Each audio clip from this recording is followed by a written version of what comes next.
Okay, good morning. My name is Gary Matsuoka, and we're here at Laguna Hills Nursery in Santa Ana. It's Saturday morning, September 2nd. And it feels like we woke up on the east coast of the United States. Very humid today. So we're today. I'm showing off some of the plants that we grow, either that it's hard to source or things we have in such low numbers that we never promote them. So you get to see some of the stuff that we really go after, that we love, that are real unique. And these are primarily ornamental plants that we think are quite worthy in local gardens that can't find. Although I will start with one that is not definitely is not practical in local gardens, but we happen to have one. And this is Amorphophallus titanum, which is the corpse lily, which blooms at arboretums throughout the country. So about 6 years ago, it had a flower that was about 40 inches, close to 40 inches in height. This is the leaves coming up, so it is close related to a plant we do sell, which is Amorphophallus cognac or konjac. And what's interesting about this plant, it's from Malaysia area, is that it's a big bulb. It is related to philodendrons, the calla lilies, that family. And every year, now we like this year because it came up on time in summer. So in the past, we've been getting the foliage coming up in October, which is really late. And then it goes through the winter, and our greenhouse never looks that good. This year it started coming up in July, and now in August, well, in September here, it's finally starting to elongate. So this will become one single stem. So just think of it as one stem with one leaf on top of the stem, and that's all it does every year. And this stem can grow up 3-4 foot high and have an array. It looks like a little umbrella of leaves. Now, truthfully, this has been going downhill for a while. We didn't really take care of it real well for a few years after it bloomed, and hopefully it'll come back. But our greenhouse may not be the best place for it in winter because it's an unheated greenhouse. If it was heated, I think this would do a lot better. But hopefully this year we'll have about a 3 or 4 foot stem and an array of leaves that's 3 or 4 foot wide that looks like this. It has the little kind of lizards or frog spots on it. Kind of a neat looking plant. Once they get strong enough to make a 6 or 7 foot stem with the leaf about 5 or 6 foot across, that's when they get enough energy to make another flower bud. So they only bloom every so many years when they get some strength to them. And then it smells real bad for a few days. But a neat plant to have. The last one we have, they told us, we had one back in the 90s, and the grower told us, oh, it'll live outdoors. We lost it in the winter, so we know better than that. It doesn't take much below 55 degrees. Now this plant here is from Japan, or grown in Japan, and definitely they grow them outside there. And these can take more cold. In fact, this is close related to a plant that grows wild up in the canyons here, voodoo lilies, and they have a real bad smell too. What's interesting is this will get up to about 5 foot. The flowers kind of resembles this flower. Same smell, but not quite as big. So the flower on this one may be a 2 foot flower rather than a 4 foot. I mean, the biggest flower ever recorded on this was a 6 foot flower. So, and they're from Malaysia, that area of the world. So they're from the tropics. This one more from Eastern Asia. So that one's not very practical, but a lot of these are very practical. In fact, this version of the bird of paradise. So bird of paradise, Strelitzia, is native to South Africa. Most bird of paradise have leaves. This one is a leafless bird of paradise. So instead of having the banana leaves at the ends of the stems, it's just a stem. So in South Africa, there's a number of species, quite a few species of Strelitzia. Let's put that down. And this is Junsia, the leafless bird of paradise, or the narrow leaf bird of paradise. This comes from the drier side of South Africa. So on the wet side of South Africa, they have the bigger leaves. Now what's interesting, if you grow the seeds of this, it starts out with normal leaves, and then they get smaller and smaller and smaller until they virtually disappear. I mean, you can see just a remnant of a leaf at the tip of this stem. They bloom pretty much the same as the regular bird of paradise, orange and purple flowers. The flower stalks are just starting to come up on this. There's one there, here's one here. If you put them in the ground, this strain of it will grow these about 5 foot tall. And then but the nice thing about it, again, is that it looks like a flower arrangement and the leaves don't get in the way. So very nice, you can see through it. We had heard about this like 30 years ago, and it took us 10 years to find it from a grower in the central coast area. So very nice plant. One of those real easy ones because it's drought tolerant, coming from the dry side. You can probably plant it and forget it. They do have huge, really thick tuberous roots that store water. So yes. Quick question. So I've got regular birds of paradise in my backyard, and they're just not moving very much. Like, I don't know if the birds are dead around them, or I have fed them some, but you know, do they just get old and not do stuff anymore? Or? Don't know. I haven't heard of that before. I have some at my house. I don't take care of them at all, and they bloom like crazy. so. So these are kind of expensive, although this grower is cheaper than the original grower. These run $159. And once you plant them, they just multiply, multiply, multiply. You can't kill them if you dig them out of the ground, split them. So they're real easy that way. Okay.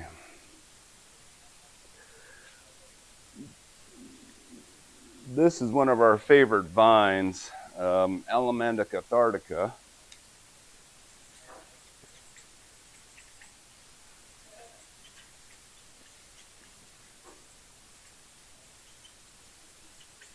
And they're native to Central America, Mexico and South. They grow about, well, in my yard, they only grow about 10, 12 foot. They bloom during the warm season. And just a gorgeous, gorgeous plant with the real big yellow flowers. We like to keep them on the house wall, especially south wall of a house, just to keep them a little bit warmer than they would be on any other location in the yard. But quite nice. Mine went through many frosts. It made it on the south wall. So we have 1 gallons right now. This one's not really ready for sale yet in the 5, but it had flowers, so I brought this one in. Love that one a lot. Another plant with gorgeous yellow flowers that we really like, although, you know, I planted a lot of seeds of these last fall, and most of them died over winter because of our unheated greenhouse. So cool for so long that most of my seedlings died, but this is a famous in Asia anyway. This is Cassia fistula, which is also known as the golden shower tree.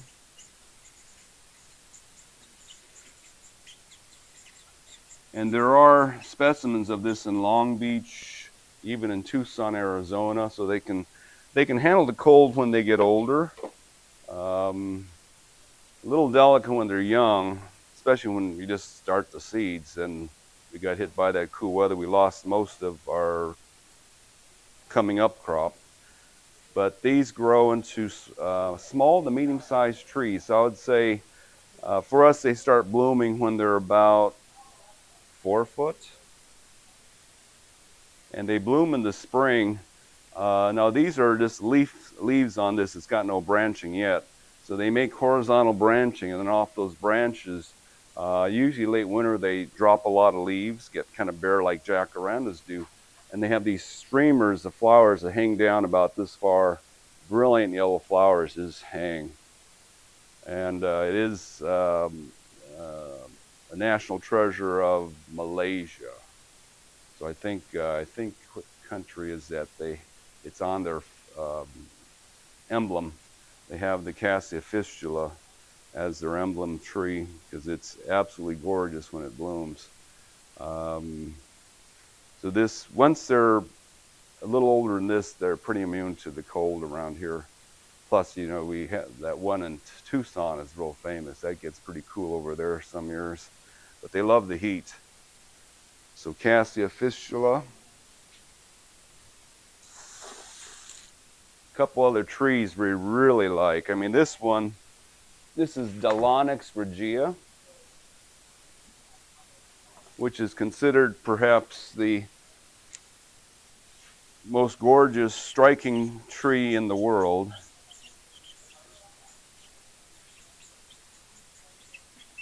Also known as Royal Poinciana.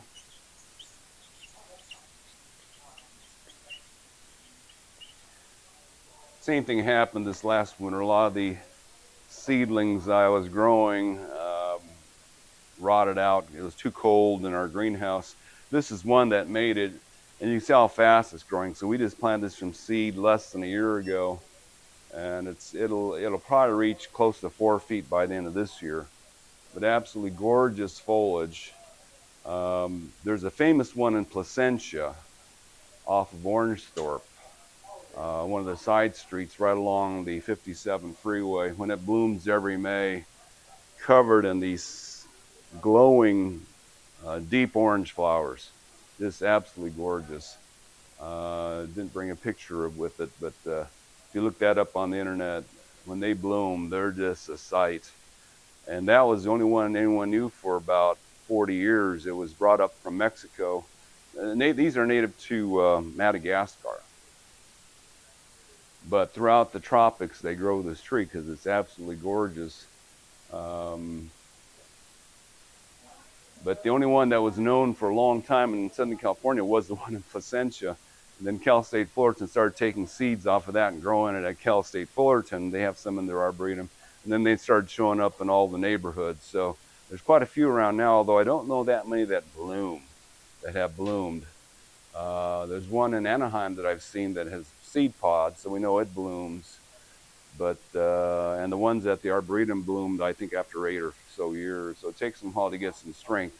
Again, when they're young, like when we first started growing this in the 80s, we had those nasty winters that wiped them out. I mean, we thought, God, it's too cold, but we haven't seen winters like that ever since, when it would drop down to 23 degrees 2 days in a row, just wiped out our whole crop. We're going, okay, this thing can't grow here. But since then, it's been easier to grow it. So that's your Dallonyx. But yeah.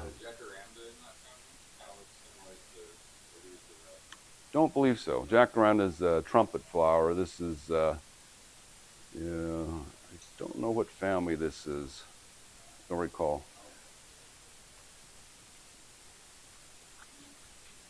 Now this next tree is related to jacaranda. So this is, I've got 2 of them. Let's go over this one first. So this particular one here I really like. I think it's the perfect small blooming tree. The problem is we don't know what the true name is. So this is Tabebuya, and we just call it impetiginosa.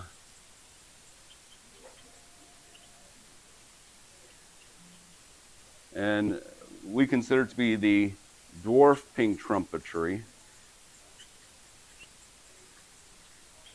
They said, the book says, the literature says, that there are 5 species of trees that look like this, that have the same pink flowers, but they all do different things.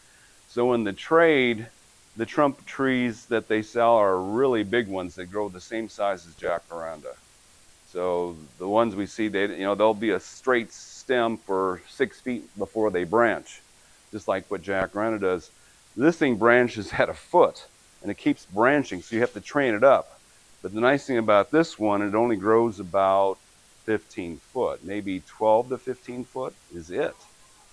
And about the same width, nice umbrella form or fan shape.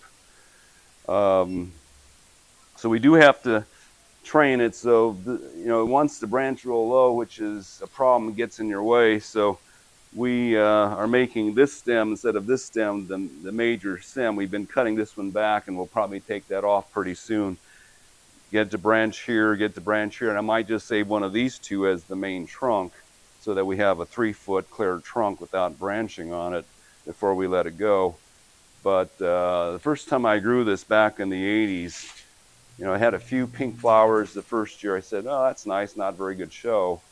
Second year, third year, I said, well, I don't know, if this thing doesn't do something soon, it's going to come out of my yard. And the fourth year in the ground, it bloomed. What they do is the leaves look fine in the winter, and right at the end of winter, they suddenly drop their leaves and bloom. So they're bare maybe a few days before they start their bloom going. And this thing stayed in bloom for 3 months. Solid pink flower, just like a jacaranda, but that kind of a mauve pink flower for 3 months. I couldn't believe it. I'm going, okay, it proved itself. But it never got very big. It stayed right around 15 foot, maybe a little less than 15 foot high. Absolutely gorgeous plant. Now the weird thing about that everybody gets alarmed about is that it's got this smooth trunk, but as it gets older, the bark splits. So the bark stays on, it doesn't peel off or anything, it just splits. And it looks like the tree's splitting in half because the bark is so deep.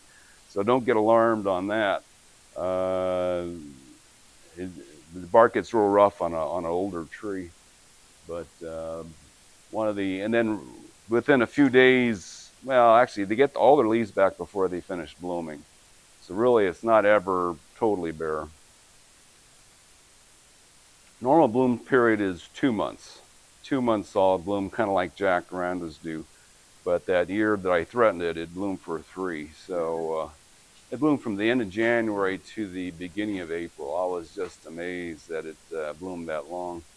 No seed pods for the first 10 years of its life, and then it slowly starts making seed pods, which are just skinny little bean pods. So that's a jacaranda relative from South America. And then here's another relative, but this is from Africa. This is Spathodia. And Spathodia campanulata. This is African tulip tree.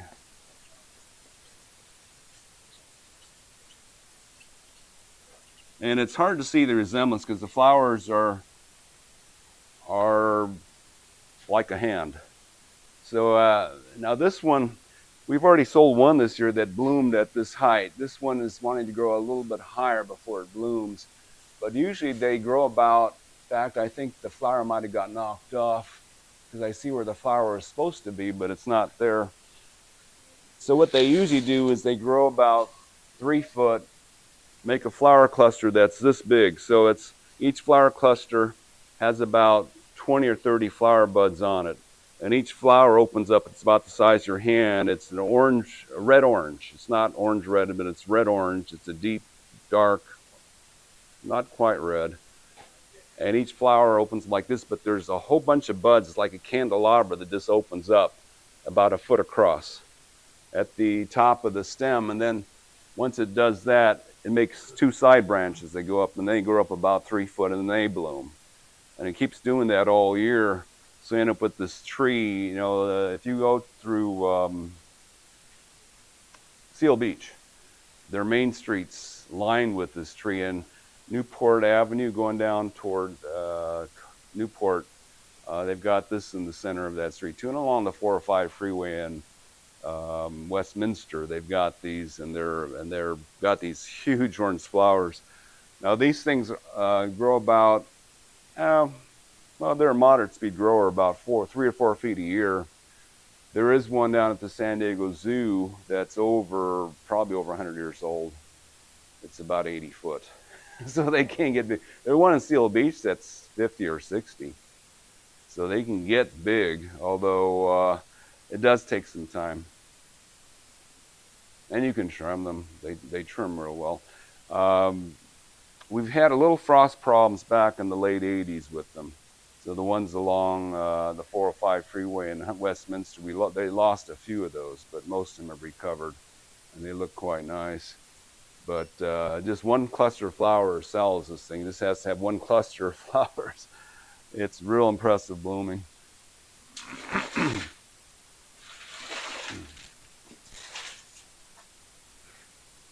I do have one grower that grows that, although I think we do a better job. We do grow all our plants in our top pots so they don't rot out.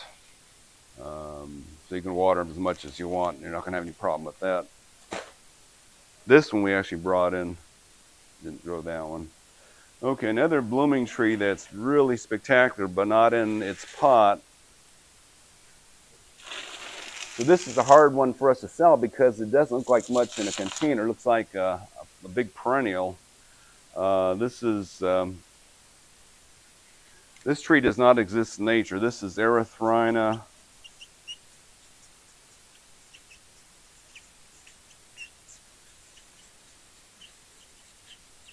bidwillii, which is one of the coral tree hybrids.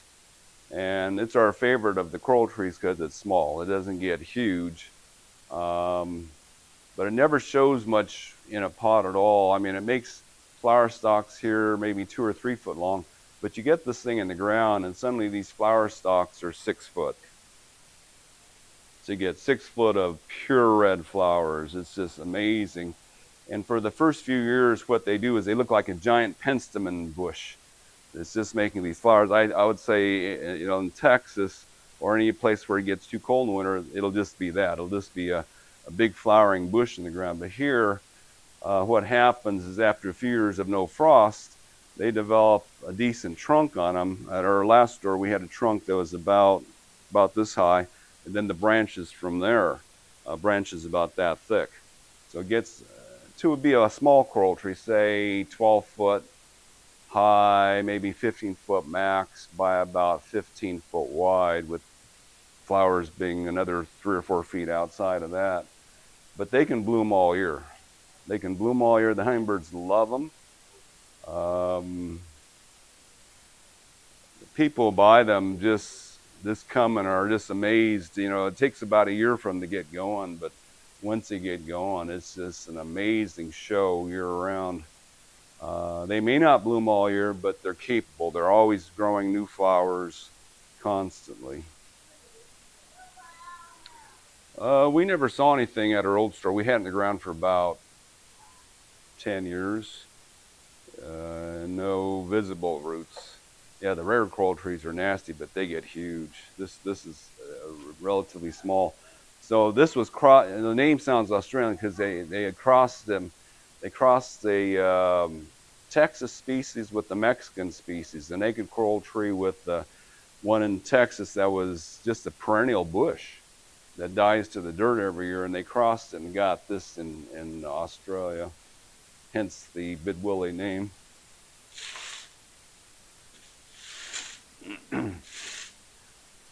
Unfortunately, the company that propagates these went out of business, so I'm not sure what I'll have to do. I'll have to ask one of our customers who has one to give us cuttings. Usually you take cuttings of the stems that are about that thick, and that's what how the growers propagate them. So. Okay, this is one of our unique plants. This is royal cinnamon, which is Cinnamomum zeylanicum. This is a plant that they used to make cinnamon out of before they switched to artificial cinnamon. But on this plant, I've got a big one right out the door. The stems that are about that thick, they peel the bark off and let them ferment for a week, and then that's it. They dry them out. That's your cinnamon sticks. So it's close related to camphor trees, which are native here, but the camphor trees, apparently we don't use it to make cinnamon out of. The camphor trees are Cinnamomum camphora, and this is Cinnamomum zeylanicum. The difference that's easy to see, it's got 3 parallel veins in the leaf, which the camphor trees don't have. Now, we've seen more than one strain of this. So there's another strain we've seen that's got much thicker, more succulent leaves that are wider. They come out, when you look at the information on descriptions, they come out the same. We got this originally from Pacific Tree Farms down in Chula Vista when they were still around. And they claimed it was the royal cinnamon. But the other cinnamon trees we've seen have had darker green, rounder leaves. So there may be more than one strain. They're not too bad growing here. We've had, this tree has grown maybe 3 foot this year. It's growing at a good rate. Loves this heat we're having, the heat and humidity it just loves.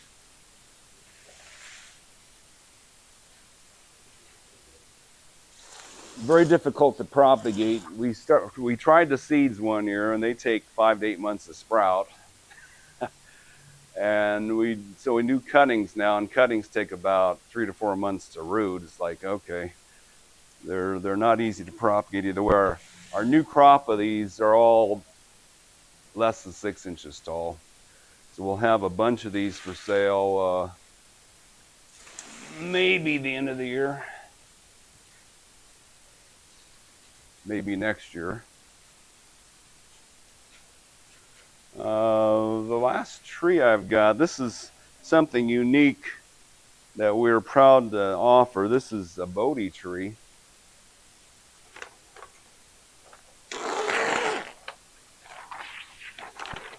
And it does have, the main thing about the Bodhi tree is this tree's got history. So this is Ficus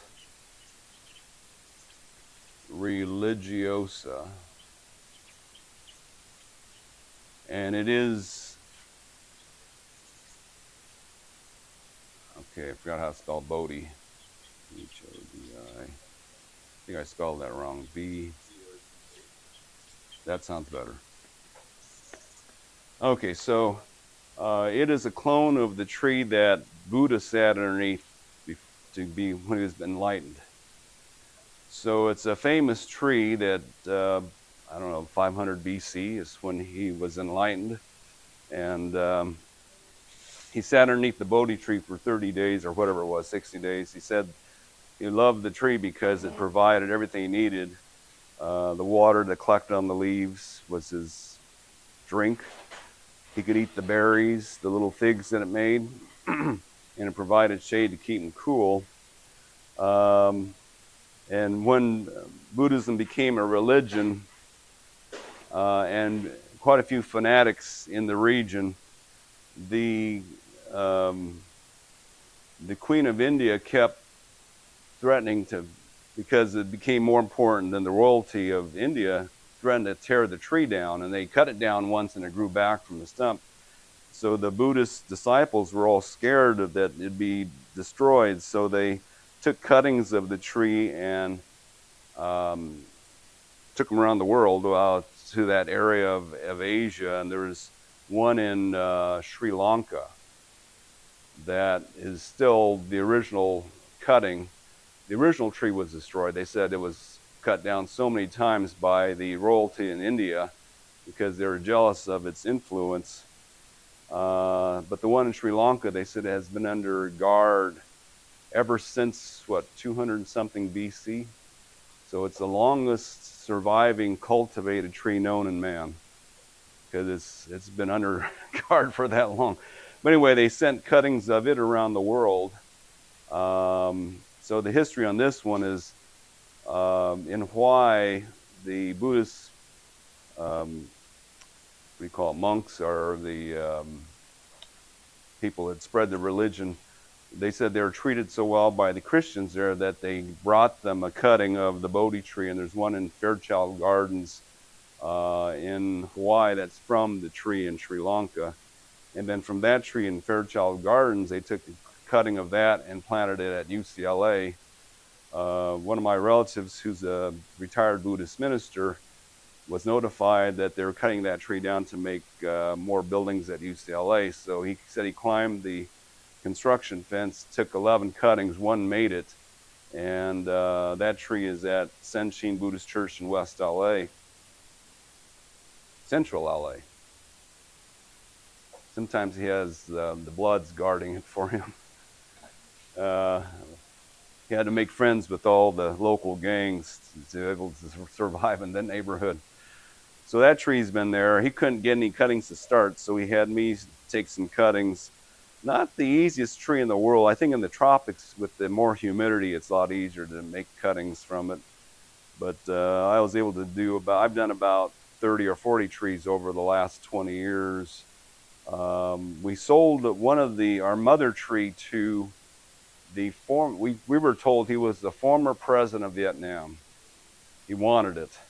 So we sold it to him. My daughter saved one cutting, and from there we have a tree in the back that's maybe 6 foot tall. So we're taking cuttings off of that to make these. So it's got a lineage that's well known. So it's kind of a neat tree that way. How big is it? Well, the original one, or the one in India, is probably a 50-footer. The one in Sri Lanka is probably a 50-footer. The one at the Buddhist church in Central LA, they keep it pruned at about 25 feet. Trunk's about like this. It does lift the pavement, although theirs hasn't, but it certainly can do that. How far is the line in terms of, I guess, heat or irrigation? Well, it's a ficus. Ficus are really strong. This one is one of the stronger ficus because it can actually go dormant in the winter when it gets cold. So it can drop all its leaves and survive the cold. So we don't expect to have any problems planting this in the ground around here, unless we have record cold when it's really young. Once it gets some size to it, it's fine. And it's got that beautiful leaf that's used in a lot of stores use this as an emblem, as part of their seal. So, Ficus religiosa. So you can call it Bodhi tree if it's a clone of the original. Otherwise, it's this Ficus religiosa. So, okay, I believe that's all the trees I brought. Well, this is the dwarf version of a tree. So we like this plant a lot. This is it's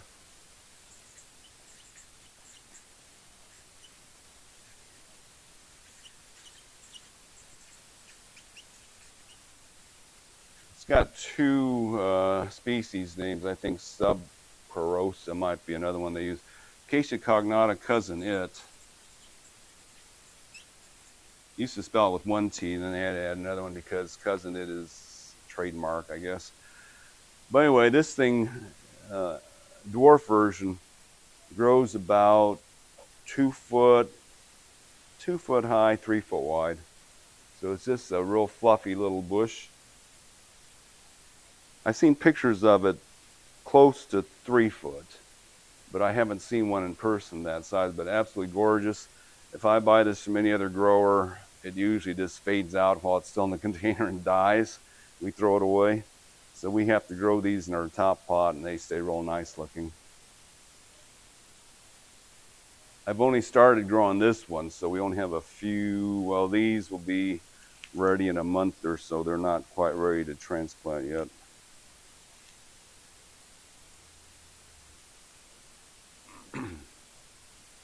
The problem we have in the trade is that there are companies that propagate things for you, but when they propagate them, you have to buy them in groups of like, if I bought that from a propagator, I have to probably buy 72 of them. It's like, am I going to sell 72 of these in 1 year? That's the issues we have being such a small nursery. So, okay, this is my favorite bamboo.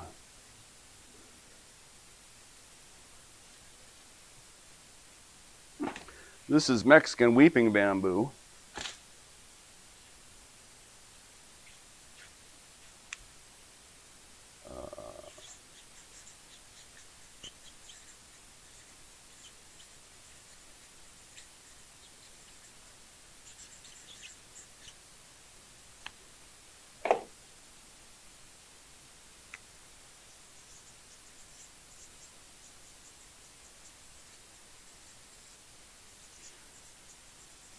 Now, the interesting thing about bamboos is that they have a certain lifespan.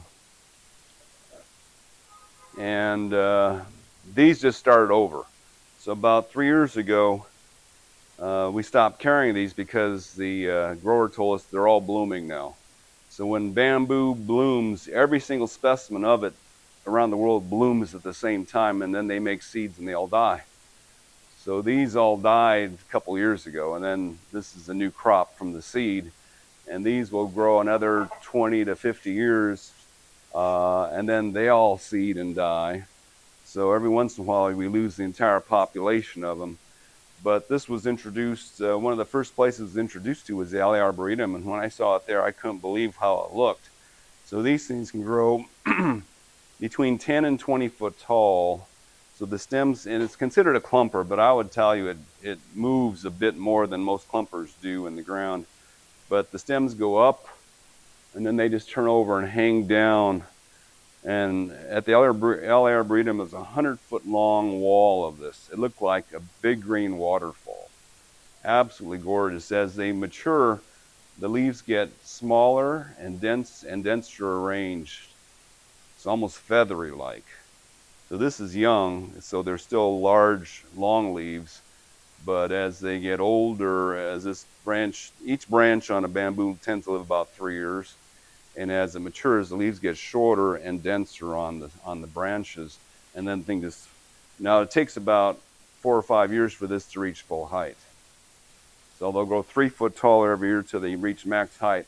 And then it just flips over and it just hangs there, and it absolutely looks like a waterfall, or you can say the side of a big green woolly mammoth. But just, if you have a 10-foot by 10-foot area, it makes a statement. A lot of people put this by a little fountain in their garden or by a pond. It's just absolutely magnificent. It doesn't look like anything in a pot. That's the problem with all bamboos, is they can't show off in a pot unless they put this in a 24 or 30-inch box. So you can see the full glory. At our last store, we had a little more room. We had this in our parking lot showing off, and it really helped sell it. But that's the Mexican weeping bamboo. Pulsa.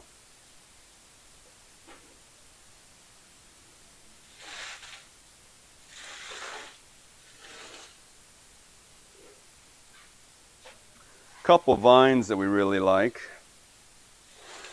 So I searched for this thing for at least 10 years. This is the blue sky vine.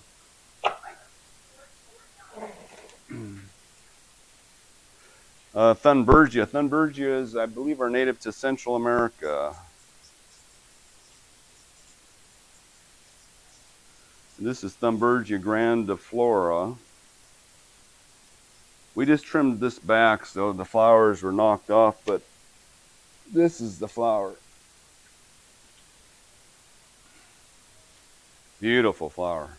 I saw this at the San Diego Zoo when I was a kid. I go, that's a gorgeous plant.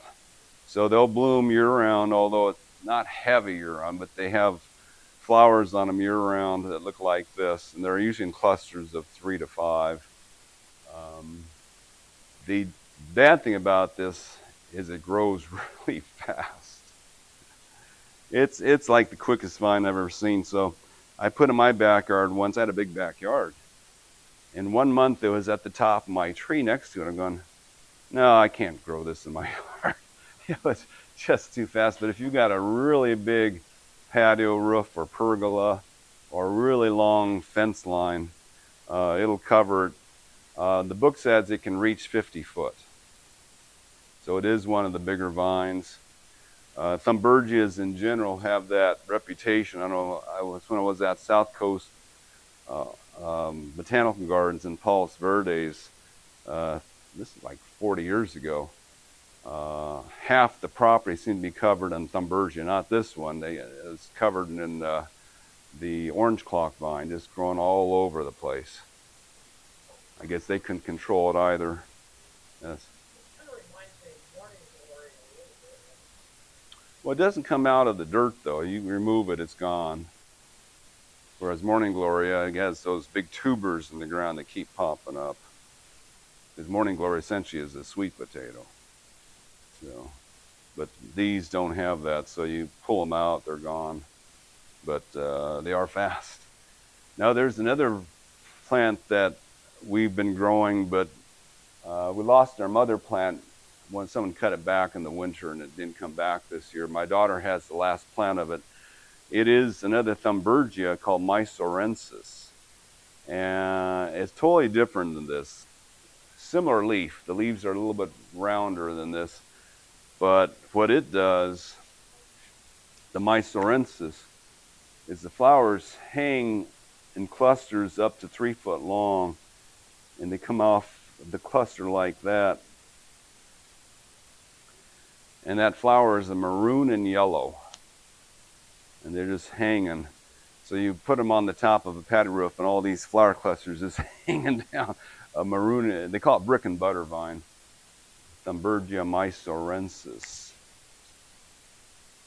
That's another one that we look for ages, mysorensis. And that's another plant that you see down at the San Diego Zoo.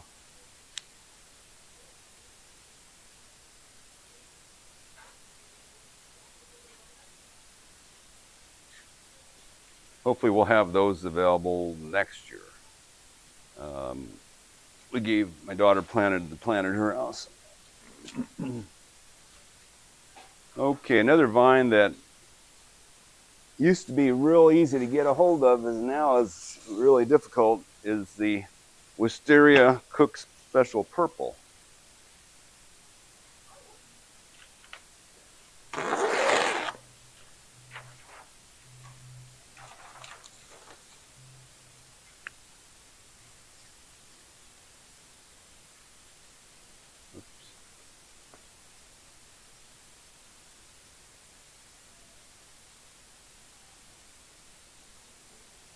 For generations, this has been the go-to wisteria. So this is Wisteria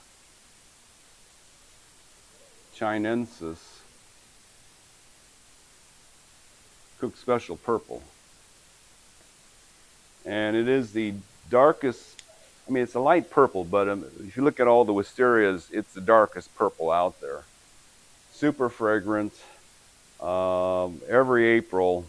Now this is also unique in that most wisterias don't bloom when they're this small.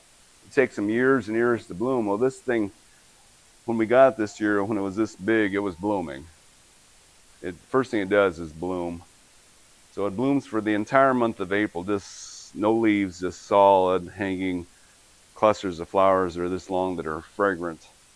Every house I've owned, I've had one of these. My parents' house had one. I had one in my front yard, and whenever it blooms, people just drive by and stop and ask you what in the world that is, because you can smell it from 50 foot away. It's real fragrant.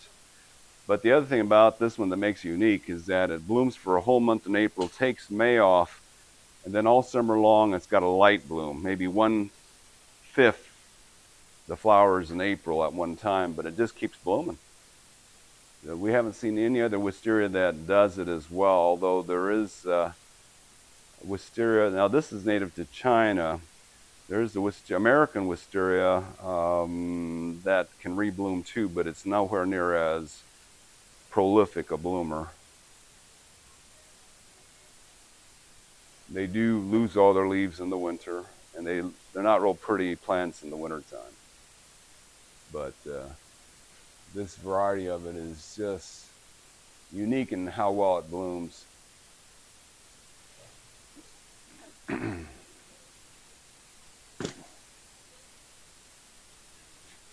So when L.A. Cook Company went out of business 6 years ago, we haven't had it since, although L.A. Cook Company is trying to come back. We got this through Dave Wilson Nursery, and it's like this was our first shipment. We requested it 4 years ago and finally got a shipment last year, and apparently this winter we're not getting a shipment of them again.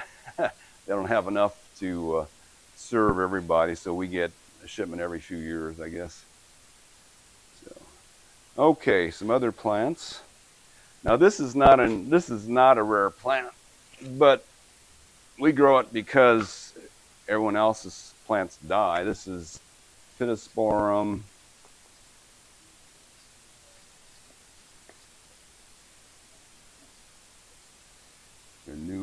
Folium Silver Sheen. One of the prettiest screening plants you can get. So they can be kept between, say, 5 and 10 feet. They can grow actually to 20 foot tall. Kind of a really glossy pewter green or sea green foliage. Can't see through them, but they're not real heavy looking. They're real light looking. They grow fast, but they've got a bad reputation among landscape contractors. They do not want to plant this because they know in 3 months they'll have to go back and replace them all because they'll rot away. So it's just the soil that the nurseries use to grow it. If it's got compost in it, it's going to rot out. I mean, we rarely see successful plantings of this. And on my own street, 3 years ago, someone planted 6 15-gallon ones, and within a year and a half, they were gone. I thought one was going to make it, but nope, it went also. So they rot out in compost, but when we grow them, we expect them to be good. Although they're a little tricky. I mean, we lose one every once in a while, whereas most plants we never lose a single specimen. This one we lose a few now and then. So they are a little delicate, but once they get up to selling size, we figure they'll be fine. So that's Pittosporum Silver Sheen. Once they get established in the ground, are they pretty easy to take care of? Yeah. We had our backyard re-landscaped about 4 or 5 years ago. We did landscaper put in 3 of those. 2 of them we had to replace. But once they get established, oh boy, do they get big. Those usually might as well do it. Yeah, my mother had one she planted in the 80s in front of her house, and it made it to about 20 foot.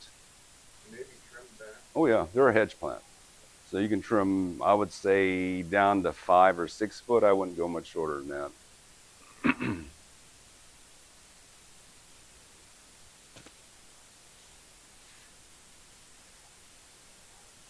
Okay, so we love the cordyline family. Cordyline is related to, I believe, to Dracaena palms, but the cordylines, this is cordyline fruticosa. Also sometimes called the Hawaiian tea, TI. They're actually native to, they're native to Asia. And in Hawaii, they use the big leaves to wrap food in. But the original plants are just green, and then we've got quite a few gorgeous variations. So these typically grow 5 to 8 foot tall. They typically slowly multiply trunks from the ground like bamboo does. And then a lot of the older leaves drop off. These, being so low, we had a lot of slug damage from the rains this year. But as they get taller, the slugs no longer can climb them, so not much damage beyond that. So this is a nice pure red one, and they come this color black one. This is ruby. This is Karuba black. Now, last year when I was in Hawaii, we saw this thing and we found it. Gorgeous. It's got more than one name. One of my employees looked up and said that's Miss Andrea. Well, we bought this as Mocha Latte, which I think is a neater name for it, Mocha Latte. It doesn't grow as big as these do, so these can get above your head. This one, about 3 foot. Now they can go in total shade, but this one I'm not sure it can take super high heat, but we've had these in full sun. And in my neighborhood around here, Santa Ana and Orange, we see a lot of these in full sun. They look fine. So sun to total shade, indoors in a bright window. And again, this one only grows about 3 foot. And last year we got these, I think we got these last September or August. They were like that big. So they're growing, I was surprised, they're growing at a pretty good rate. They've grown over a foot of trunk in that amount of time, except for this one. This is slow. Now, this plant I looked for a long time. This is blue ginger. Although if you're at an airport in Hawaii, you can probably find little logs of it. So you take the stems of blue ginger and you can start them up. But blue ginger is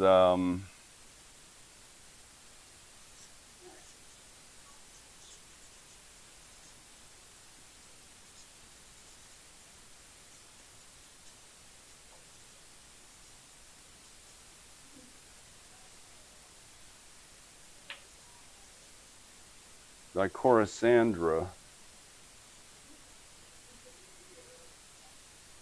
I might have spelled that last part wrong. It's either florarifolia, blue ginger.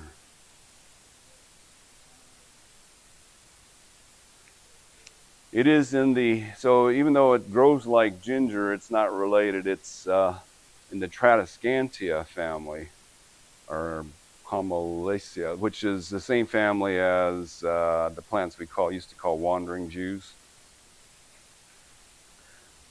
So real easy to grow in our top pot.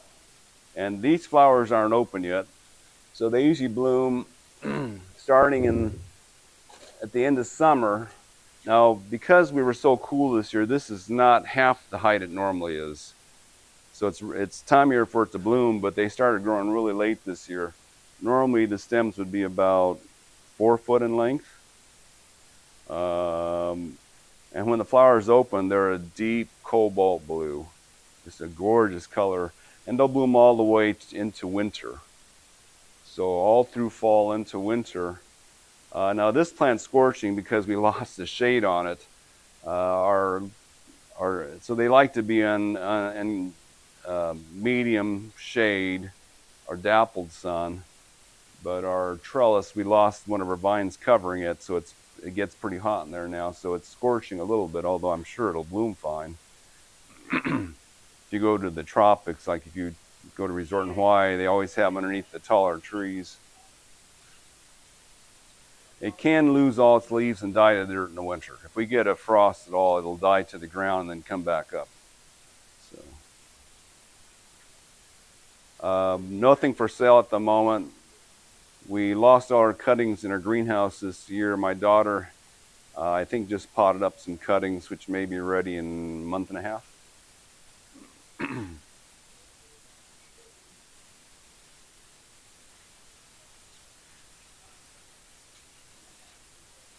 Oh, another cordyline. Totally forgot about that. The cordylines have. So those are cordyline fruticosa, the tea plants. This is cordyline australis. The original cordylines had trunks that grew like palm trees.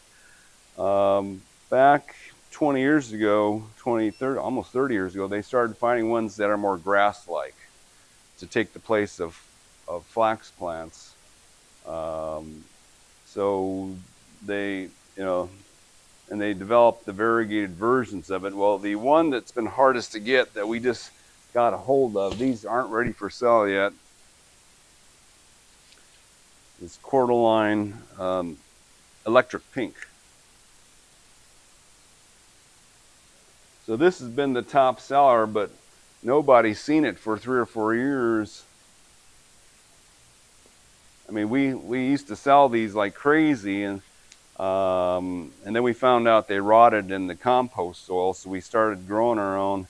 But then they disappeared all of a sudden, and we couldn't find them anymore, and my suppliers couldn't find them anymore, so I haven't seen them on anyone's availability list for a long time, but we finally got a hold of some. So these leaves on this will get this wide, but this has that incredible shade of hot pink that doesn't look like it belongs on a plant. So very unique specimen, the electric pink. So we brought in quite a number of these that we'll get into gallons before we sell them. Yes. How do you maintain those plants? We had a one in San Francisco. We had a bunch of them on either side of this walkway. And as they grow, they get very dense, and they get to a point where you say, well, geez, if I cut it, it's not going to look real nice. I mean, it doesn't kill the plant, but it Well, it resprouts. it's So part you, of the thing. yeah, they say this will over time develop a 5-foot trunk where you can cut it and it resprouts from there. But yeah, it might look well. They multiply too. So like there's already more than one rosette on this one. There's like 3 rosettes forming. But yeah, the tallest trunks, you just cut them down and they start over from the base.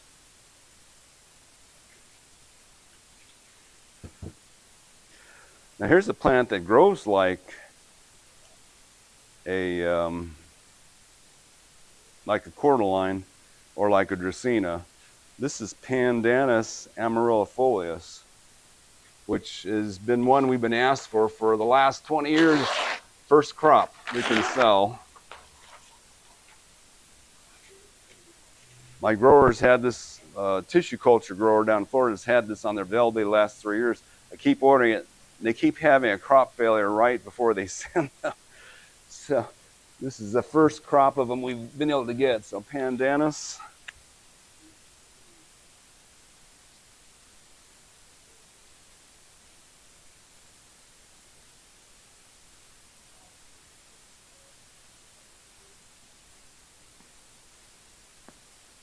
So this is actually a plant they use for as flavoring. So it comes from Asia. They said they don't know exactly where it came from because people have been growing it so long that they couldn't figure out the origin of the plant, but somewhere in Asia. So the plant itself grows kind of like a cordyline, but the leaves are arranged in a spiral up the stem. So it's a very I don't know, some people call it screw palm or something because the leaves go in spirals. But they say it's the crushed leaf that has the fragrance. I don't smell anything on that small leaf. So they say it's essence of vanilla. So they use the coloring of it to make a cake that has a green color to it, and then the fragrance is also used in Asian cooking. So from South Central Asia through the Eastern Asia, it's real. They said every family grows this for part of their cooking because of the flavor of the plant. They said it's subtle. Now the problem with Pandanus is it probably can't grow outdoors here in the winter. So you have to keep it protected. It did fine in our greenhouse, but we couldn't ever propagate it. They said it's sterile, it doesn't make any seeds. You have to take cuttings or grow it from side shoots. The plant we had never did, we never made any side shoots, and we didn't want to cut the top off just in case it didn't resprout. So we haven't been able to propagate it, but we got this in from a tissue culture lab down in Florida. So Pandanus. Another really neat plant, although it doesn't show at all at this point, is the spiral aloe, Aloe Phyla.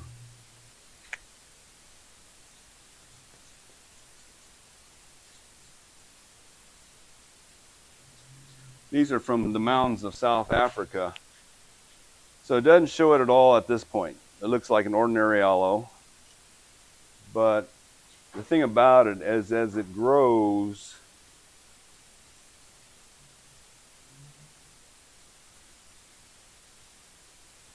the leaves are in, I don't know, it's you have to see a photo that I should have brought a picture. But the leaves are arranged in a 5-pointed spiral. This is a terrible picture, but just the arrangement of the leaves makes it really unique. If you look it up on a smartphone, Aloe polyphylla.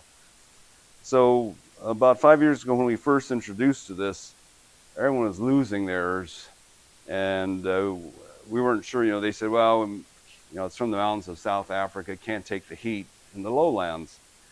So we're working with it to see, and it turns out now it's just the soil the growers were using was killing them. It was just rotting them out. So they didn't survive. So we took them, shook off the dirt, put them in our soil, put them in shade, put them in sun, put them on concrete. They were fine everywhere we put them. So no problem with the climate here. Get them in good soil, and they're real easy to grow. Real easy to grow. It takes about 2 years to show that spiral from this point. That really unique. I mean, they only grow this high and about that wide, but it looks totally fake the way they look when they grow. So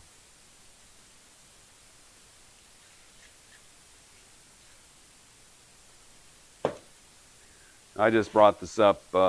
We had advertised this because it's such a pretty grass. This is Carex comans.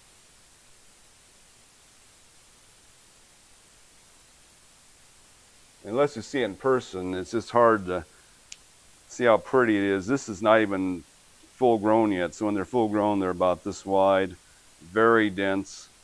Looks like a perfect beetle haircut of silvery leaves, 1 foot high, 2 foot wide. And in contrast to most grasses, you don't ever see the dead leaves on it. The dead leaves are held underneath. At my own house, when we had this, once every few years, I just pull the leaves up like this and pull out the dead leaves on the ground, then put it back. But evergreen grass, moderate to ample water. It's not a drought-tolerant grass, but absolutely gorgeous. Had it underneath my roses, underneath fruit trees. Just a real nice. The last plant up here, I searched for this one for a while. This is Acalifa.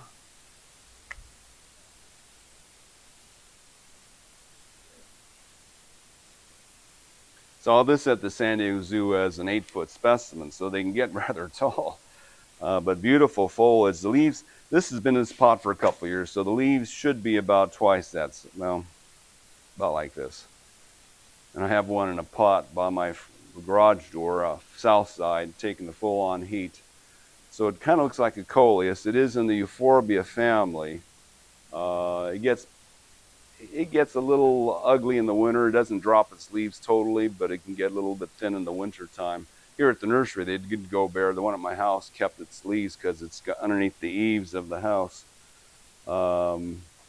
But just a gorgeous foliage plant. The more sun you have on it, the darker red it gets. This one's copper leaf. Yeah, nice hot spot.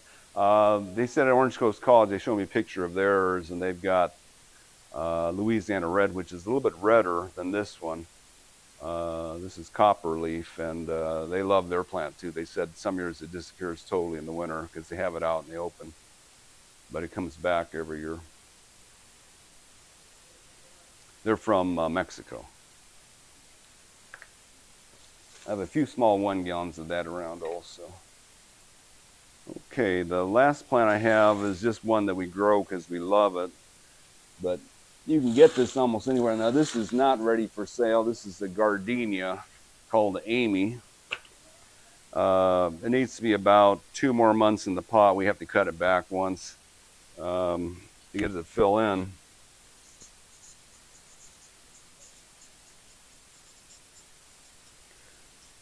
Amy is also sold as First Love, but we would rather use the original name. It was named in honor of, um, in memorial of someone's daughter. So, but this this can grow 5 by 5 or even a little taller. The flowers on it look like white roses, like white hybrid teas, 3 to 5 inches. So big, fragrant flowers. Um, we don't like to sell gardenias from any other grower. They always seem to turn yellow and get ugly. But when we found how easy it was to grow gardenias, we said, okay. I mean, they're one of the easiest plants to grow if you use the right soil. You can pretty much take off a branch like this, stick it in our top pot, thing grows. When we take cuttings of this, we rarely lose a single cutting.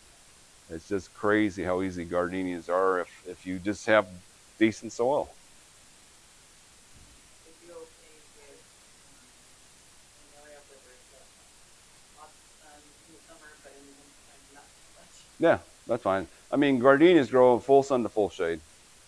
A friend of mine grows this on the north side of his house, but he lives in Chino, no, Corona. Yeah, and he lives in Corona, so it's on the north side of his house, and they bloom fine there. When I had gardenias at my house in Lake Forest, the ones on the north side were definitely greener leafed than the ones on the south side, but the ones on the south side bloomed a little more heavily than the ones on the north. So, and they grow a little bit shorter when they're in more sun. But we grow these that are growing ground afternoon sun, so they're getting quite a bit of sunlight. Um, yeah, and pots are fine. They do need, lots of water and lots of fertilizer in a pot. In the ground, not so much, but in pots you have to really. Now, what we find is that once they get to size, they make flower buds all year. Now, the Vici gardenia, which is a smaller version of this. You look at a Vici, the leaves are about half the size, the flowers are half the size, 1 to 2 inches. This is 3 to 5 inches. The Vici, the flower buds open year round. Unless we have a real bad frost, they'll open. This one, they make flower buds all year, but the ones they make in the winter never open. They just turn yellow and fall off. So they're capable of blooming all year, but this is, unless we have a real hot winter like we did 10 years ago, they won't open in the winter. So we'll have a crop of these probably 2 months. So we don't, we use these plants as our mother plants too. So we take cuttings and then let it regrow, at least one set of cuttings off this to make new plants, and then it regrows fuller, and then we sell it at that point. Okay, any questions on any of these? A question on a different plant. Sure. What is your favorite plant to grow indoors, low light? I've had really good success with like mother's tongue and snake plant, but Well, Chinese evergreen, mother-in-law's tongue, and there's another plant called cast iron plant too. okay. Now my daughter's talk in 2 weeks going to be on indoor plants, so she'll go over that real well too. She knows indoor plants better than I do. Yeah. This one, Acalifa. Full name is Will Cassonii, something like that. Yeah. What was the name of the first plant that you introduced, the smaller fox plant? Mm-hmm.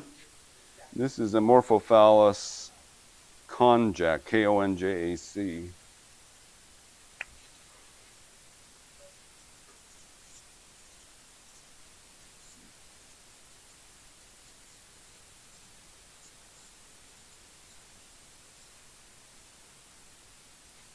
So this is real young. When it gets older, it'll be leaves about 4 foot, even 5 foot.